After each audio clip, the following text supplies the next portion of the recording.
অর্থনীতিবিদ হিসাবে আমার হিসাবে এটা কুলায় না। তারপরে যে যে টাকা চুরি হয়েছে এটা নিয়ে যে মামলা করেনি এই ব্যাপারে আমাদের এরা চুপ, এরা কোনো স্টেটমেন্ট দেয়নি। কেন কোনো মামলা হয়নি, কেন কোনো টাকা ফেরত আনার যে কি পদক্ষেপ নিয়েছো, কতদূর অগ্রগতি, এটা জনগণকে জানানো উচিত। এটা আমাদের টাকা, এটা জনগণের টাকা, এই জনগণের টাকা নিয়ে গেছে, এটা নিয়ে তোমরা চুপ এই সরকার।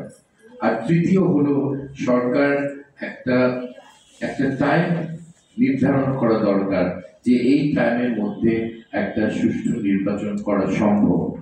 এটা কালকে বা পরশু করা সম্ভব না। যেটা আমি আগেই বলেছি, অনেক আওয়ামী লীগের এখনো সরকারে রয়ে গেছে। সরকারের বিভিন্ন স্তরে আওয়ামী লীগের একেবারে ক্লোজ মানুষ তারা থেকে গেছে।